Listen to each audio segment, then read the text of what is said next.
ఒక రైల్లో ఒక 100 మంది కలిసి యాత్ర గడుతున్నారట, కాశీ యాత్ర అభియానం.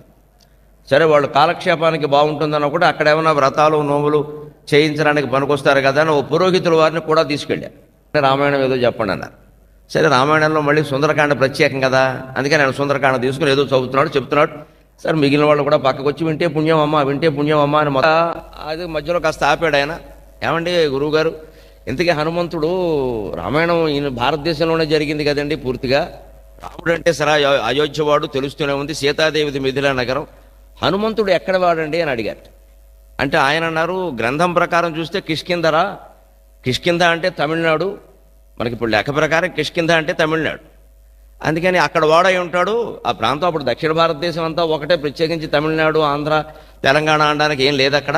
దక్షిణ భారతం అంతా ఒకటే. అందుకే కృష్ణదేవరాయల్ని దక్షిణ భారత అధీశుడు అన్నాడు, కర్ణాటకాధీశ్వరుడు అన్నారు. దక్షిణ భారత సంగీతాన్ని కూడా కర్ణాటక సంగీతం అంటారు.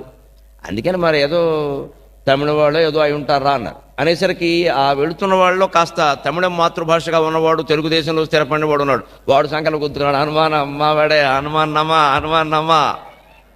హనుమంతుడు మావాడే హనుమంతుడు. గొప్ప వాళ్ళందరూ మనవాళ్ళు అయిపోతే మనకు ఆనందం కదా. మనం గొప్పవాళ్ళం కాకపోయినా పర్వాలా, గొప్ప వాళ్ళందరూ మనవాళ్ళు అయితే చాలు. గొప్పవాడు ఎవడన్నా మనవాడైతే వాడు మా మేనత్త కొడుకే అని బ్రహ్మాండంగా చెప్పుకుంటాం వాడి గురించి. సో వాడికి కూడా తెలియదు, ఆ చుట్టరికే మనకే తెలిసి వస్తుంది. అందుకని హనుమంతుడు మావాడే అన్నట్టు. వెంటనే ఉత్తరాది వాడికి ఒకటి కోపం వచ్చింది. అవన్నీ కుదరవు, మీరు వేషాలు అయ్యద్దు. రామ్ హమ్కా హై, సీత హమ్కా హై, హనుమాన్ భీ హమ్కా హై. మొత్తం అంతా అయోధ్యే.